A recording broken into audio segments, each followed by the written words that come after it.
En este video vamos a revisar otro punto importante dentro de el asunto de lo que es el precio sombra, por ejemplo, de qué manera en este caso también se puede obtener los valores de este ejercicio que ya fue en este caso revisado, pero utilizando la metodología del Simplex Tableau en su formato tradicional. Es decir, realizando iteraciones y viendo posteriormente qué variable es la que entra y posteriormente cuál es la variable también que sale.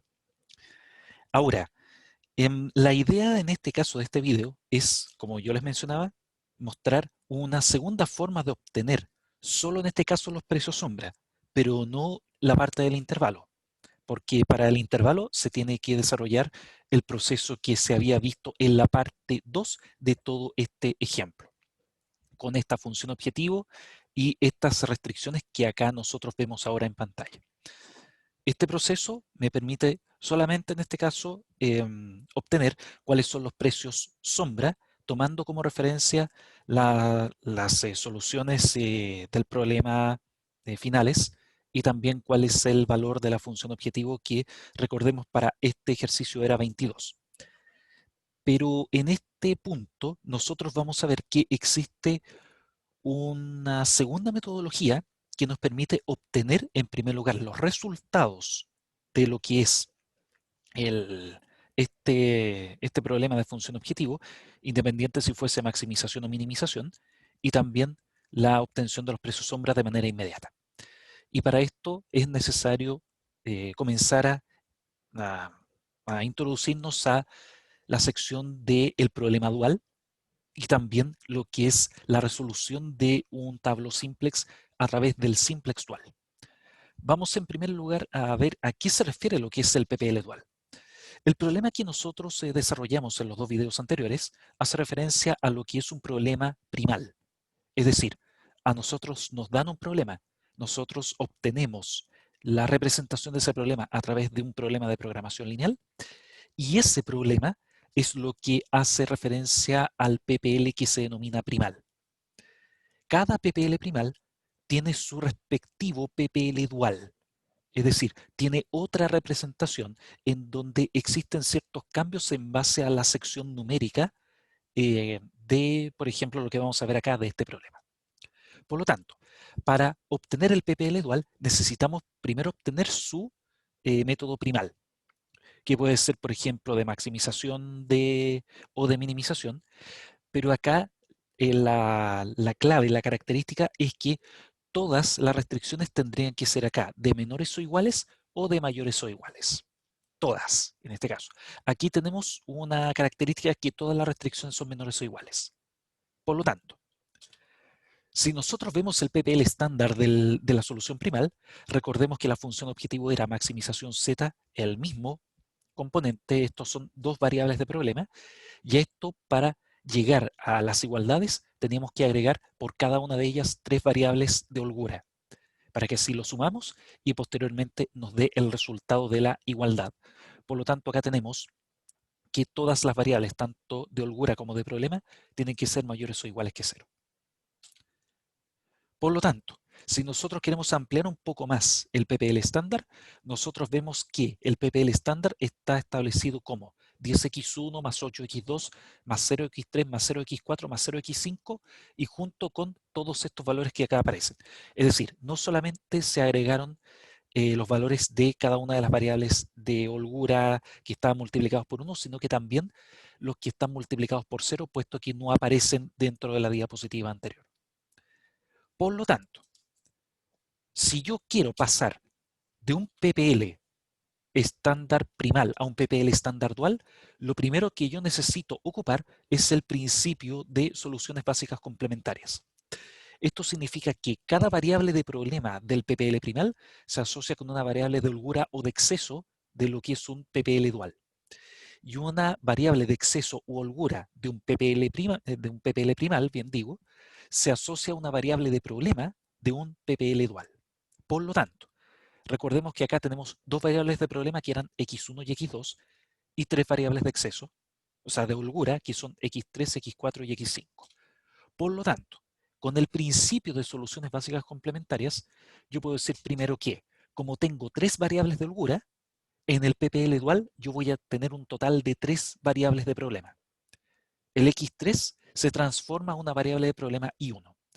El X4 se transforma a una variable de problema I2 y el X5 se transforma a una variable de problema I3. Pero como en el PPL primal yo tengo solamente 2 variables de problema, estas variables de problema, y ojo acá, si yo tenía un PPL primal con solamente variables de holgura, quiere decir que las variables de problema ahora se transforman automáticamente en el PPL dual a variables de exceso. Ahora, si en el PPL primal yo tuviese solamente variables de exceso, entonces lo que pasa en el PPL dual es que las variables de problema del primal se transforman a variables de holgura. Por lo tanto, aquí hay un punto que es importante destacar. Si yo tengo variables de holgura en el primal, hay variables de exceso en el dual. Si yo tengo variables de exceso en el primal, hay variables de holgura en el dual. Y por lo tanto, la cantidad de variables de holgura o de exceso en el primal es el mismo número de las variables de problema del dual. Y si yo tengo una cierta cantidad de variables de problema en el primal, eso se transforman en una misma cantidad de variables a lo que es exceso u holgura. Por lo tanto, teniendo claro cuántas variables de holgura cuántas variables tengo en el primal y cuántas en el dual, yo puedo ver lo siguiente ahora.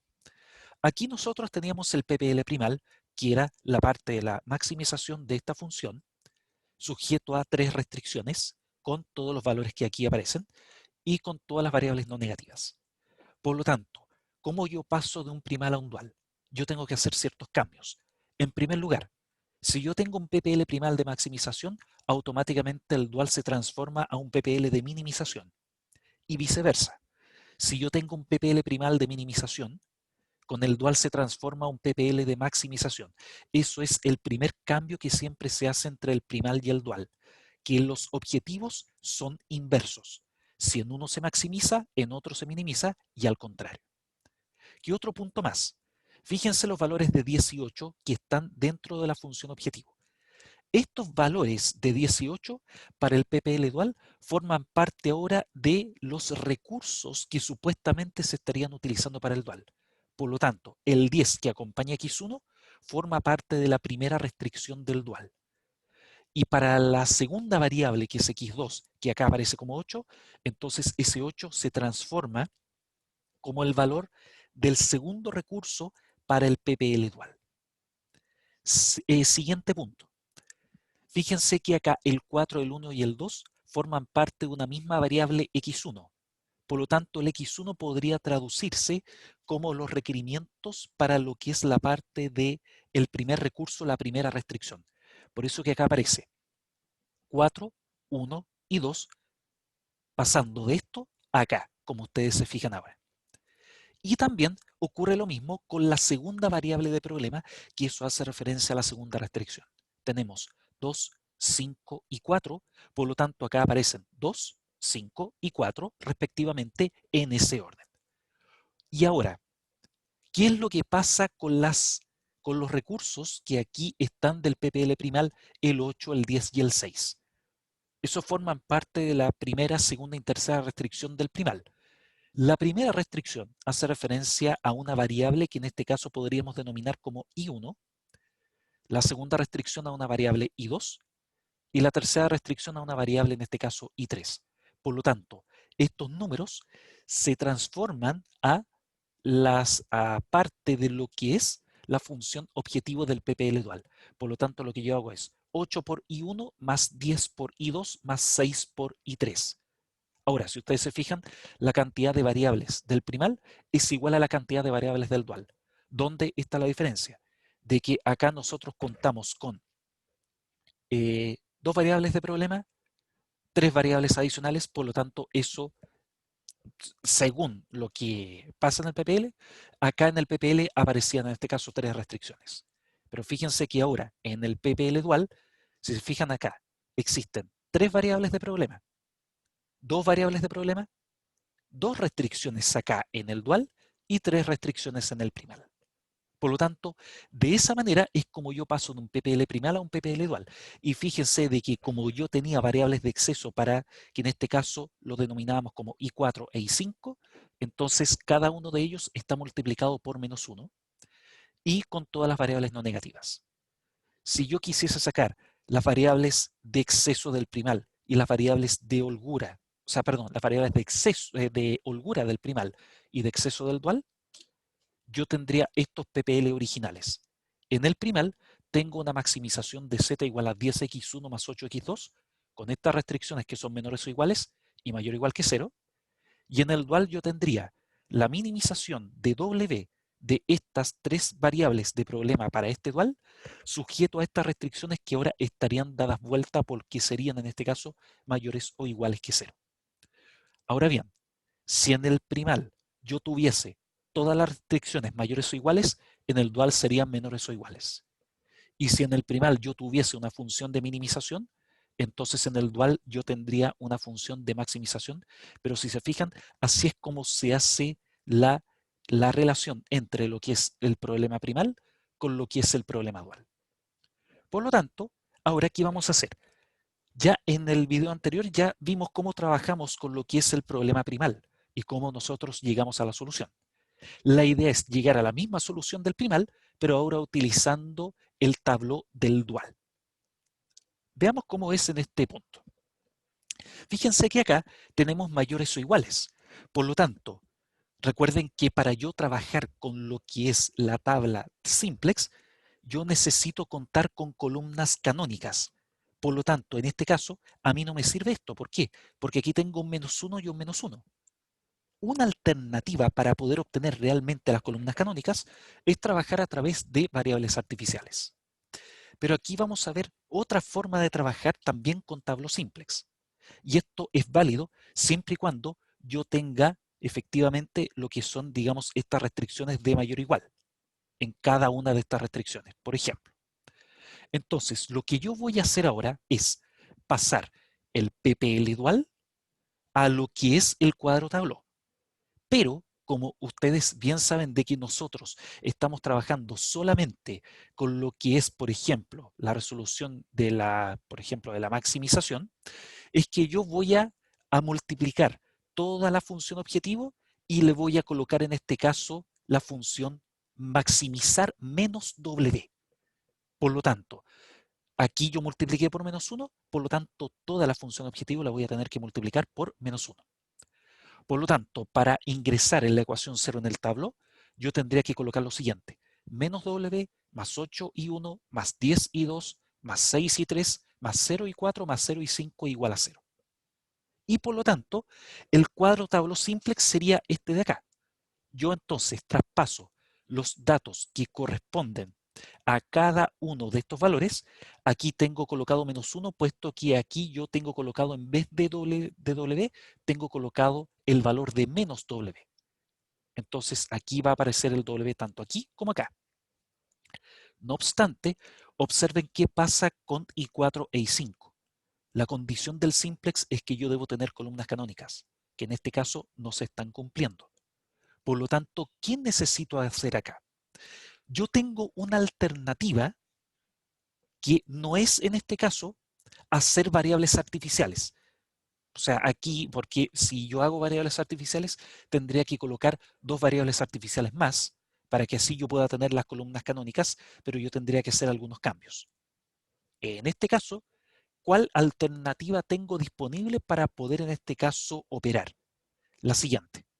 Supongan de que no quiero utilizar variables artificiales, dado esto que yo ya sé que estas dos restricciones sí o sí son mayores o iguales, y que yo quisiera multiplicar por -1 esta fila y esta fila de acá. Si yo multiplico por -1, todos estos números van a darse vuelta en su valor. Y también en la ecuación 2, todos los números van a tener un signo diferente. Por lo tanto, yo voy a hacer estas dos operaciones filas. Fila 1 completa la multiplico por -1, que acá aparece ya el resultado, y la fila 2 la multiplico también por -1, que acá aparece también el resultado. Entonces ahora, ¿qué pasa si ustedes se fijan? Cuando yo estaba ejecutando el tabló simplex de manera tradicional, Lo que yo tenía que verificar era que no existiesen valores negativos cuando estamos hablando de un PPL de maximización dentro de la ecuación 0 del tabló. Entonces acá, si ustedes se fijan, no tengo valores negativos. Por lo tanto, ¿qué me indica esto? Que supuestamente yo tendría acá la solución óptima del problema. Pero ¿qué pasa realmente? Lo que pasa es que si bien tengo una solución óptima, no tengo una solución factible. Porque recuerden que una de las restricciones es que el I4 y el I5 tiene que ser mayor o igual que 0 y aquí no se cumple. Porque lo que estoy diciendo es que I4 es igual a menos 10 e I5 es igual a menos 8. Este es el caso en que yo tengo una solución factible, o sea, una solución óptima pero no factible. Y esto en investigación de operaciones es lo que se denomina soluciones súper óptimas. Esto significa que van mucho más allá, o sea, de que son tremendamente óptimas, pero que no son factibles.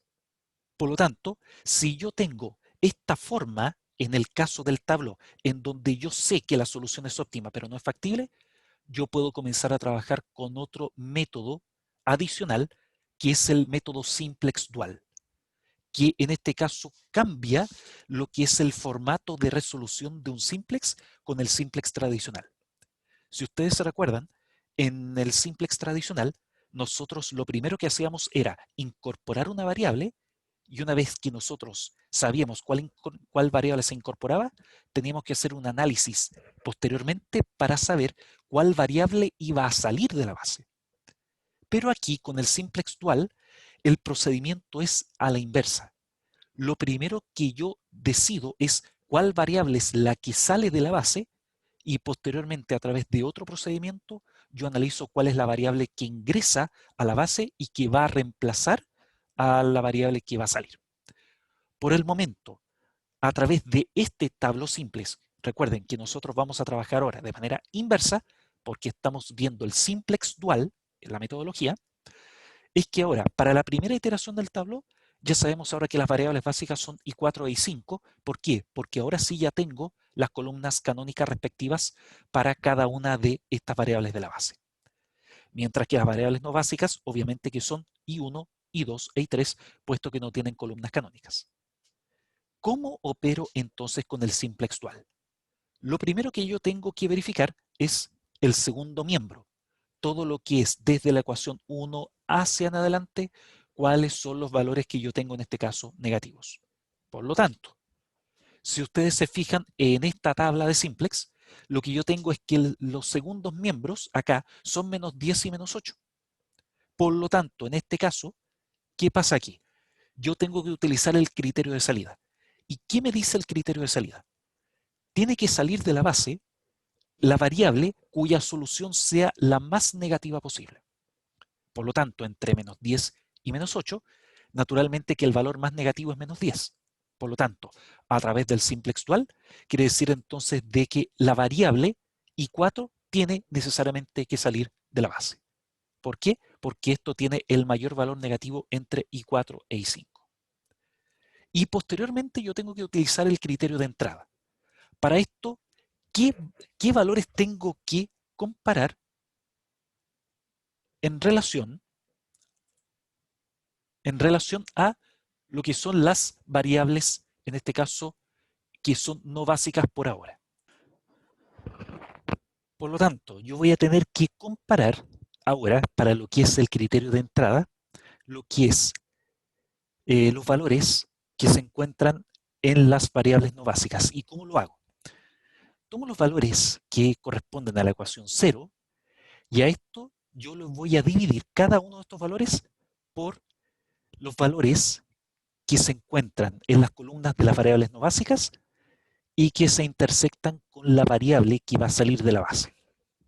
Por lo tanto, lo que voy a tener que hacer es encontrar, en este caso, el mínimo valor del valor absoluto de la división de estos valores. Pero siempre y cuando tienen que cumplir con un criterio clave. ¿Cuál es? De que en este caso, en la parte del denominador, cada uno de estos valores del denominador debe tener un valor que sea menor que 0. Si el valor es 0 en el denominador o mayor que 0, eso nos sirve para este criterio de entrada. Por lo tanto, la condición es que todos estos puntos que tenemos acá, todos estos valores que forman parte de la fila de la variable que va a salir de la base, tienen que ser en este caso negativos. Si hay alguno positivo, entonces esa división no forma parte de este criterio de análisis. Por lo tanto, tenemos que sacar el valor absoluto de cada uno de estas divisiones por los denominadores que son negativos.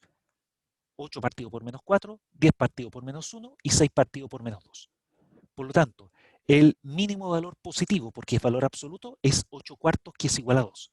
Y esto corresponde a que la variable I1 entonces tiene que ingresar a la base y eso va a reemplazar el, la variable que sale, que es I4. Por lo tanto, en la próxima iteración va a aparecer ahora la base que es I1 e I5. Entonces, a través de este número sale I4 y por esta relación de las divisiones entre estos números que tenemos acá, hemos sacado que el 8 cuartos, que es el valor mínimo entre ellos, que corresponde a I1, esa variable tiene que ingresar a la base. Por lo tanto, nuestro elemento pivote es en este caso menos 4. Entonces, acá tenemos ese menos 4. Por lo tanto, ¿qué tengo que hacer ahora? Lo que tengo que hacer es transformar ese 4 a 1 para que el I1 sea ahora columna canónica, puesto que el I1 va a formar parte de la base. Por lo tanto, lo primero que hago es, voy a transformar ese menos 4 a 1 multiplicando cada uno de los números de la fila por menos un cuarto. Posteriormente tengo que transformar este 8 acá a 0.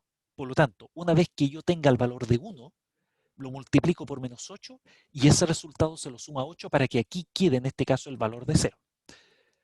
Y por otra parte, yo tengo que transformar este menos 2 en 0. Por lo tanto, como yo ya tengo transformado el menos 4 a 1, lo que hago es multiplicar 1 por 2 y posteriormente ese resultado se lo resto a menos 2. O sea, se lo suma a menos 2. Por lo tanto, esto me da 0. Y recuerden que lo mismo tengo que hacer para el resto de las otras columnas. Entonces, por ejemplo, en la fila 1 me queda menos 4 por menos un cuarto es 1. Menos 1 por menos un cuarto es un cuarto. Menos 2 por menos un cuarto es un medio. 1 por menos un cuarto es menos un cuarto. 0 por menos un cuarto es 0. Y menos 10 por menos un cuarto es 2 enteros y un medio, que eso es igual a 5 partido por 2. Y también tenemos lo otro que sería acá el I5 y el resto de las otras operaciones. Entonces, por ejemplo, como yo tengo acá un cuarto para en el caso de I2, menos, o sea, un cuarto por menos 8, eso me daría menos 2. Y menos 2 más 10 me da 8. Y en el caso del próximo sería un cuarto por 2 sería un medio. Y un medio menos 5, eso me da menos 9 medios, que es igual a decir menos 4 enteros y un medio. Por lo tanto, con estas operaciones filas, yo llego ahora a la segunda iteración con este resultado, en donde las variables básicas ahora son I1 e I5 y las variables no básicas son I2, I3 e I4. Por lo tanto, si ustedes se fijan, este proceso del simplex dual me garantiza la optimalidad, es decir, de que la solución sea óptima. Pero hasta el momento todavía la solución no es factible porque tengo un valor dentro del segundo miembro que resulta ser negativo. Por lo tanto, tengo que hacer una próxima iteración, tomando como referencia lo siguiente. Primero, ya se sabe claramente por criterio de salida que la variable I5 tiene que salir de la base porque aquí se encuentra el único valor negativo posible. Por lo tanto, considerando que es el menos 3, yo voy a tener ahora que analizar para las variables no básicas I2, I3 y I4 las siguientes divisiones. 8 partido por 9 medios, que eso es menos 4 enteros y un medio, menos 2 sobre menos 3 y 2 partido por menos un medio.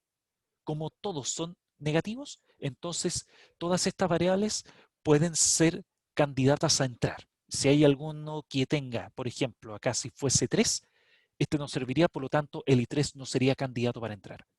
Pero como en el criterio de entrada, todos estos valores del denominador son negativos, entonces ahora yo tengo que comparar en valor absoluto cuál es el mínimo de ellos. El mínimo de ellos consiste en el 2 partido por menos 3. Por lo tanto, aquí tenemos 2 tercios, que eso es 0,666 periódico, porque eso es más grande que esta división y esta división de acá. Por lo tanto, de todas estas divisiones, la menor de ellas es 2 tercios y que eso corresponde a i partido por 3. Eso significa entonces que, por una parte, sale i5 de la base y entra la variable i3 a la base. ¿Qué quiere decir entonces? De que el elemento pivote se va a incorporar dentro de esta sección que es menos 3, porque aquí se encuentra la columna de i3 y acá se encuentra la fila de i5, por lo tanto, este es el valor en común. Como tengo el menos 3, por lo tanto, lo primero que tengo que hacer, como esto va a incorporarse como una columna canónica, voy a tener que transformar este menos 3 a 1. ¿Cómo lo hago? Multiplicando el menos 3 por menos un tercio. Y para cada uno de los números de la fila 2, perdón, acá tengo una, déjenme ver acá, por lo que veo, voy a tener que hacer un cambio acá. Vamos a ver si puedo hacer en este caso algún pequeño cambio. Vamos a ver de inmediato eso. Ah, no, bueno, lo que pasa es que está en este caso como imagen, entonces se lo voy a mostrar así como aparece, que no me percaté en este caso de este asunto, pero esto tendría que ser ecuación número 2, por si acaso. Y también acá tendría que ser ecuación número 2, y acá también ecuación número 2, y también aquí ecuación número 2 y ecuación número 2. Por lo tanto, en la fila 2 yo voy a tener que multiplicar cada uno de estos valores por 1 partido por 3, por menos 1 partido por 3, cada uno de estos valores. Posteriormente, tengo que transformar este 2 a 0, ya sabiendo que este menos 3 ya se transforma a 1. Entonces, para ello voy a tener que ocupar la operación fila de F02 menos 2. Y posteriormente yo tendría que ocupar la fila 21 para transformar. No, perdón, acá sí que, esto sí que lo voy a modificar, porque esto sería 1,2, la fila 1,2. A ver, para que no haya tanto problema aquí, esto lo vamos a dejar así tal cual, pero por ejemplo, aquí, como tenía puesto la ecuación número 3, para que se entienda de mejor manera, voy a colocar acá 3, 3 y 3, para que así tenga la lógica, en este caso, para que ustedes vean cuál es la fila o el número de ecuación que yo estoy acá analizando. Por lo tanto, aquí aparece ecuación número 3, por lo tanto, cada uno de los números los multiplico por menos un tercio. Posteriormente, cada uno de los números de la ecuación 0, lo primero que hago es multiplicar por menos 2 a la fila resultante, que sería esta de acá. Estos son los números resultantes. Por lo tanto, a cada uno de estos números le voy a multiplicar por menos 2 y posteriormente el resultado se lo voy a sumar a cada uno de los números que aparecen dentro de la ecuación número 1.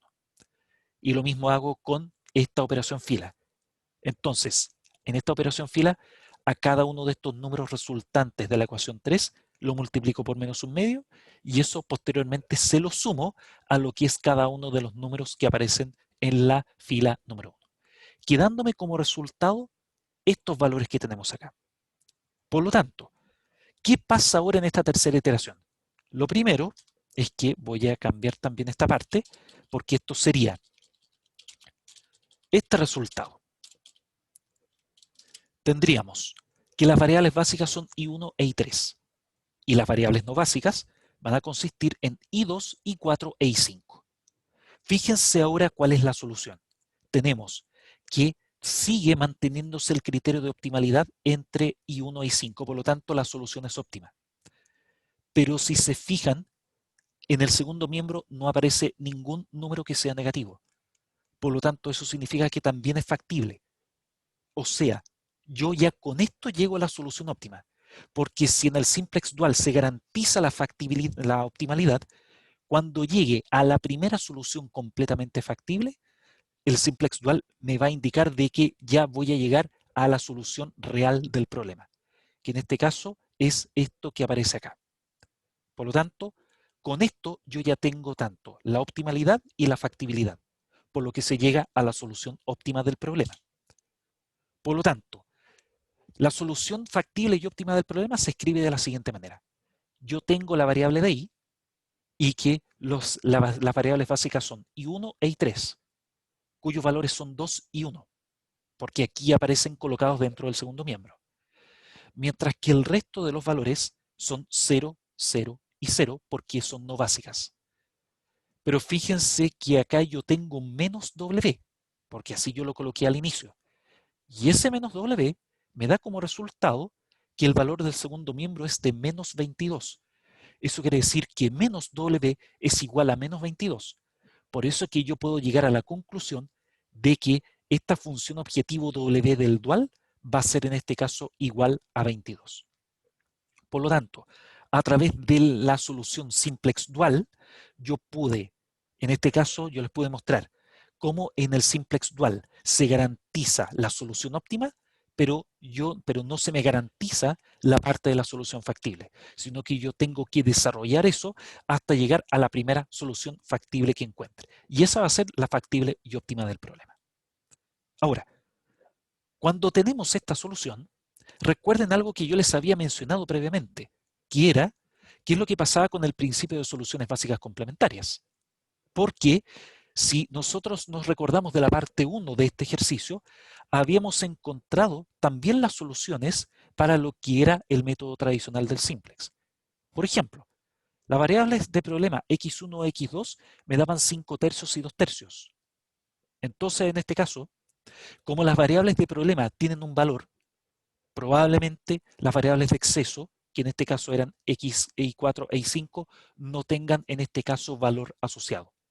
Y si se fijan acá, las soluciones que hemos sacado de x3, x4 y x5, que aquí se mencionan, aquí claramente, esto posteriormente si yo lo transformo acá, entonces yo voy a tener lo siguiente. La variable de holgura x3 era igual a 0 y la variable de holgura x5 era igual a 0. Por lo tanto, estos se asocian a las variables de problema i1 e i3 que tienen, por ejemplo, solución distinto de 0. Mientras que la variable de holgura x4, que es igual a 5, se transforma en una variable de problema i2, que su solución en este caso era igual a 0. Por lo tanto, observen la relación que existe entre las soluciones que tienen 0 y las variables de problema o de exceso que tienen también sus valores. ¿Esto qué me permite ver con el principio de soluciones básicas complementarias? Lo siguiente. Vamos a comparar el tabló simplex con el PPL óptimo, tanto el primal, que eso se vio en la parte 1, como también el PPL óptimo dual. Porque, por ejemplo, si yo tengo el PPL óptimo dual, yo podría entonces escribir, sin haber hecho la solución tradicional primal, podría escribir a través del PPL óptimo dual cómo sería el PPL óptimo primal y viceversa. Vamos a ver cómo es el asunto. Primero, veamos qué pasa con las soluciones del dual. Me dan que el I1 es 2 y el I3 es 1. Entonces acá tenemos esto. Y estos se hacen relación con el X3 y el X5. Eso significa en este punto de que para la variable de holgura X3, el coeficiente que acompaña a la ecuación 0 es igual a 2. Es exactamente el mismo valor de la variable de problema I1. Pero como estas dos variables se asocian, el valor de la variable, en este caso de la solución de I1, se transforma en el coeficiente de la ecuación 0 para la variable X3. Y fíjense qué pasa con la variable I3. La variable I3 tiene un valor igual a 1 para el dual. Pero como I3 se asocia a X5, entonces en X5 el coeficiente de X5 es exactamente igual a la solución de la variable I3 por este principio de soluciones básicas complementarias, por esta asociación entre I3 e I5 que acá se ve. Pero junto con ello, también podemos ver otro análisis. ¿Qué es lo que pasa entre lo que es las soluciones del PPL primal y qué es lo que pasa con la ecuación 0 del PPL dual? Lo que pasa es lo siguiente. Fíjense acá. El X1 tiene un resultado de 1 entero y 2 tercios, que sería 5 tercios. Pero como X1 se asocia con X4, El coeficiente de la ecuación 0 para I4 es el mismo, que es 1 y 2 tercios. En la solución de X4 es igual a 5, pero como X4 se asocia con I2, entonces en el dual del I2, el coeficiente de la ecuación 0 del I2 en el óptimo es exactamente el mismo valor que tenemos acá. Y además, también tenemos el caso de el 2 tercios. X2 vale 2 tercios, pero como X2 se asocia a I5, en la ecuación 0, el coeficiente que tenemos que colocar en la ecuación 0 es en este caso 2 tercios. Y en ese caso sería también lo contrario, porque por ejemplo, si nosotros tuviésemos solamente esto y nosotros ya sabemos cuáles son los coeficientes, con el principio de soluciones básicas complementarias, perfectamente podemos pasar estos coeficientes como los valores de la solución, en este caso, de la función objetivo primal. Pero también, junto con ello, también yo puedo asociar tanto los valores primero del segundo miembro como también de los valores que no forman parte de columnas canónicas. Lo primero, siempre la solución dual y la solución primal deben dar exactamente el mismo valor. Y esto aquí efectivamente es correcto, porque z es igual a 22 y menos w es igual a menos 22.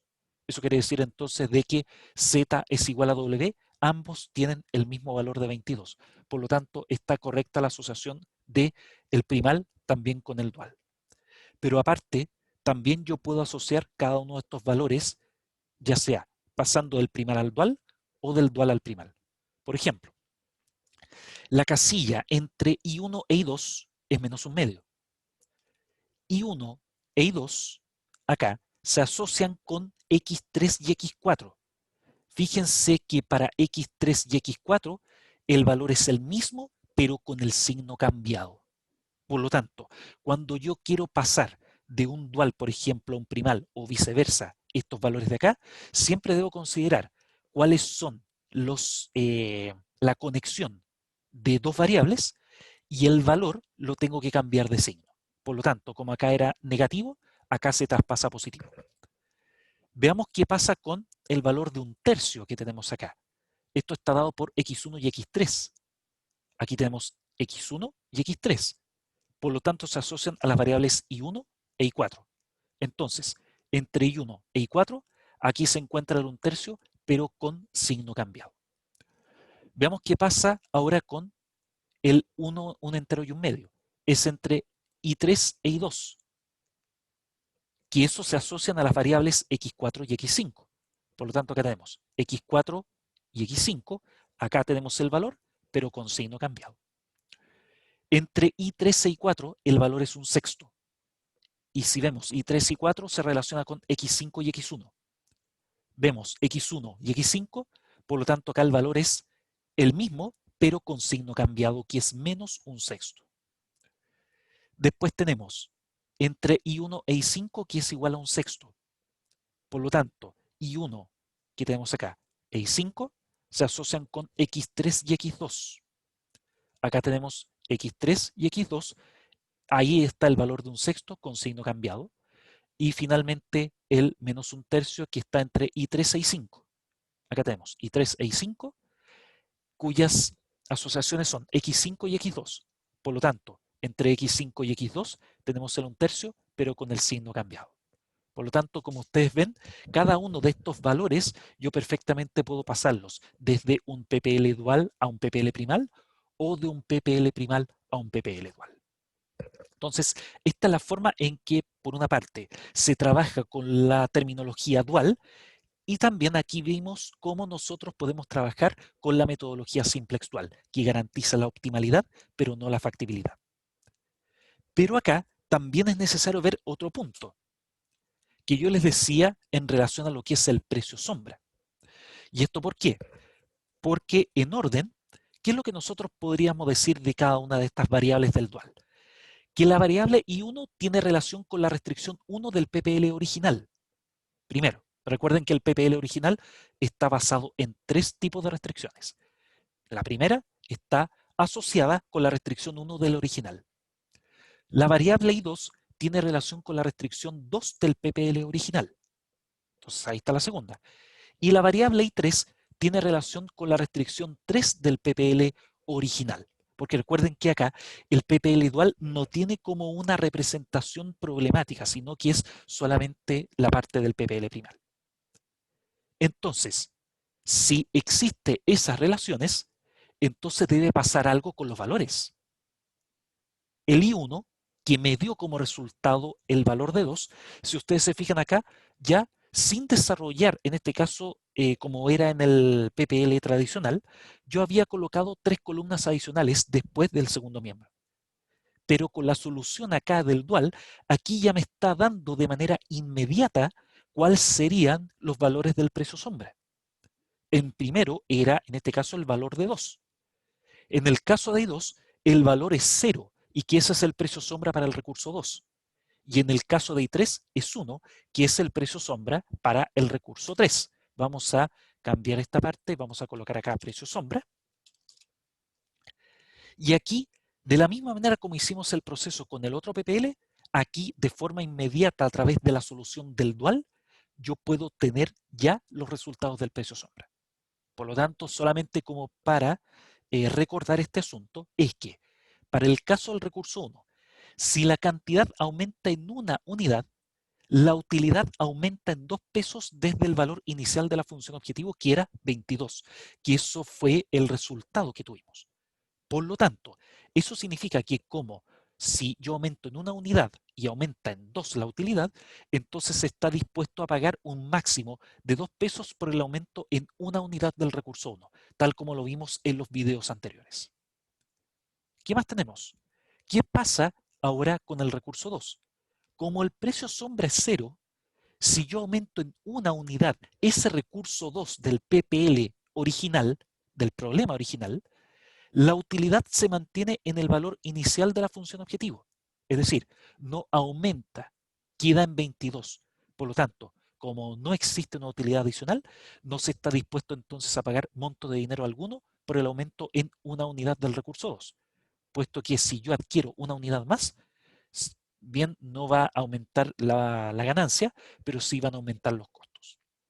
Finalmente, tenemos que para el recurso 3, vemos que el precio sombra es 1. Por lo tanto, la utilidad, en este caso, si yo aumento la cantidad del recurso 3 en una unidad, la utilidad aumenta en 1 peso desde el valor inicial de la función objetivo, que era 22. Por lo tanto, se concluye de que por esa unidad que yo adquiero, se está dispuesto a pagar un máximo de 1 peso por el aumento en una unidad de este recurso 3. Entonces, si se fijan, con ya la solución del PPL dual, ya me están dando inmediatamente como resultado cuáles son los precios sombras para cada uno de los recursos del PPL primal. Por lo tanto, en esto es lo que yo quería mostrarles finalmente.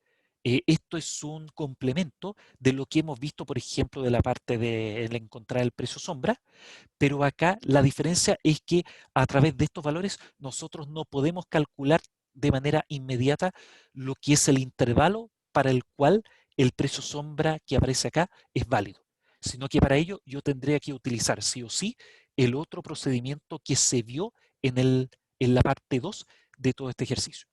Entonces acá, con esto, nosotros hemos introducido lo que es el concepto de la dualidad a través de 2 puntos fundamentales.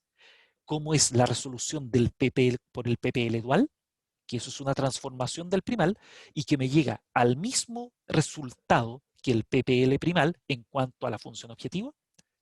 También, cómo utilizar el simplex dual, que es otra forma de poder, en este caso, resolver eh, tablos de simplex. Y finalmente, cómo nosotros, a través de la solución del dual, podemos sacar inmediatamente cuál es el valor del precio sombra para cada uno de los recursos que aparecen dentro del PPL primal.